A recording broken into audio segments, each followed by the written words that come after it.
karena Papua, apalagi Papua Pegunungan yang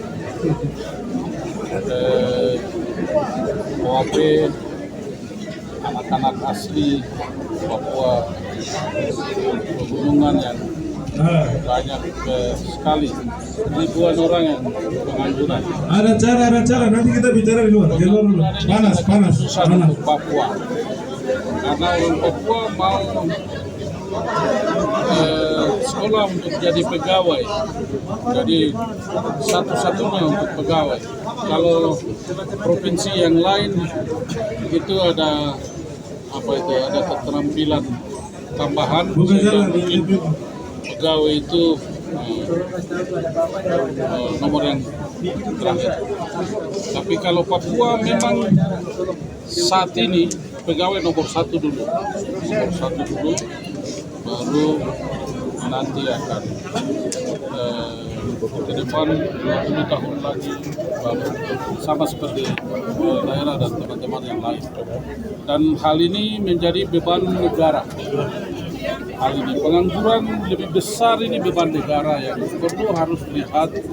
Kemudian gubernur, wakil gubernur, saya sebagai wakil gubernur nanti akan lihat, bukan ini hanya baru satu Papua Pegunungan terhadap 1.000 orang kuota yang ada. Mereka menuntut masuk akal, 100% masuk akal, bahwa 1.000 apalagi yang kemarin 7.000 dari 9.000 itu 7.000 yang dari 7.000 seleksi menjadi 1.000.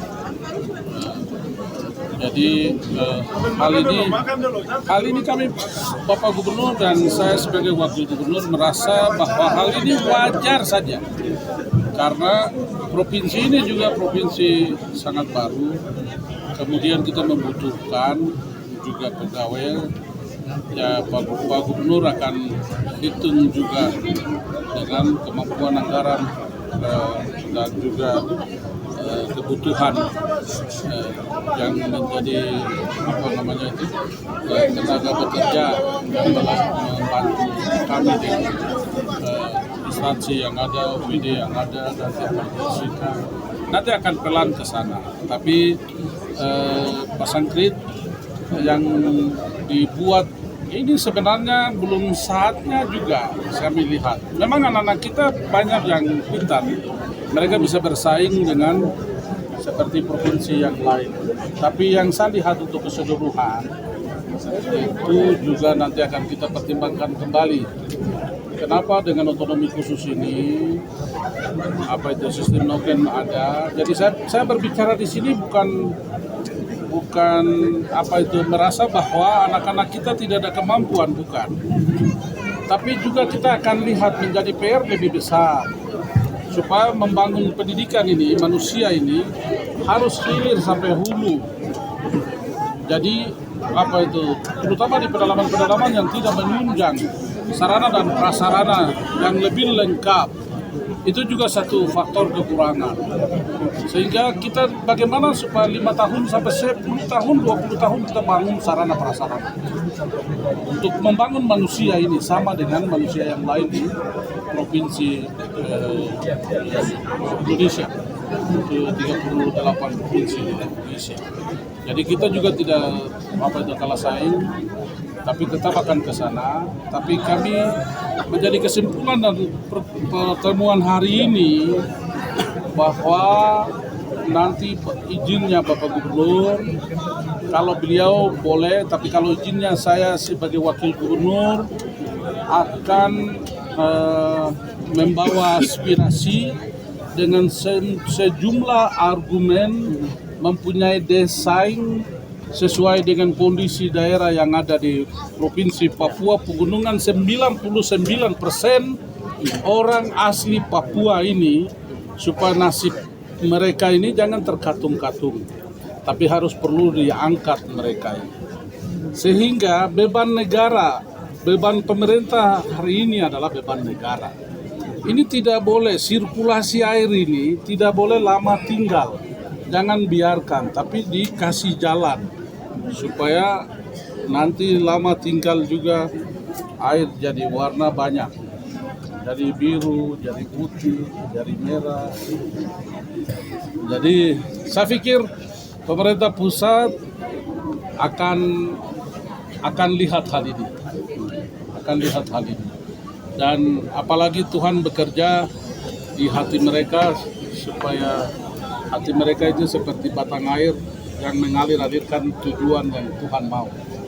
Jadi itu pasti.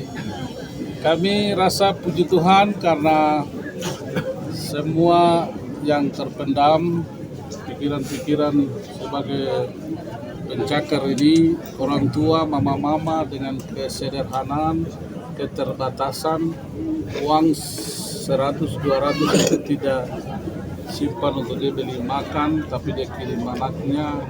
Dia setelah sekolah selesai, dia sudah S1, S2, sudah kembali tidak ada pekerjaan, baru dia nganggur. Ini satu masalah besar.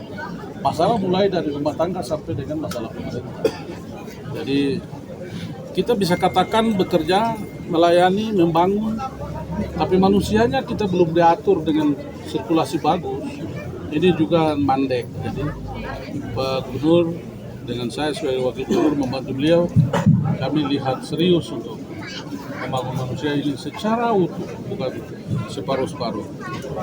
Kami hormat sekali dengan saya sebagai Wakil Gubernur, mewakili Gubernur, bahwa sangat hormat sekali dengan pencakar yang ada, dengan kepuasan sendiri, sudah ketemu, bertatap muka, isi hati mereka, buka-bukaan sampai saling tahu bahwa tidak ada sesuatu menyimpan di pemerintah atau di anak-anak, tapi kami sama dengan mereka karena satu DNA dan satu punya pikiran yang sama, perasaan yang sama, apa yang dia alami kami juga ikut alami itu.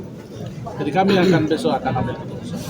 Jadi saya ambil keputusan bahwa tanggal 6 ke atas ke Jakarta menghadap semua dokumen 7.000 kasih ke sana supaya biar cicil akan selesaikan dan tiap tahun akan datang. Tapi saya harap di sini bahwa semua anak-anak Tuhan yang ada di sini berdoa untuk nasib yang tergantung, nasib ada di persimpangan dalam supaya Tuhan memutuskan. Itu semua memutuskan. Satu dari semua ini saya titipkan bahwa Bapak Gubernur dengan saya sebagai Wakil Gubernur itu senior untuk semua, dan tidak ada pandangan dan hati jujur bahwa tidak ada politik pecah-pecah supaya ini kelompok ini kelompok saya, ini kelompok dia, ini kelompok lain, tidak ada. Apalagi dengan 1.500.000, 400 lebih, hampir 500 orang yang ada ini milik daripada Bapak John dengan Bapak Onis Babu. Kiranya Tuhan akan memberkati kita sekalian. Shalom, selamat siang.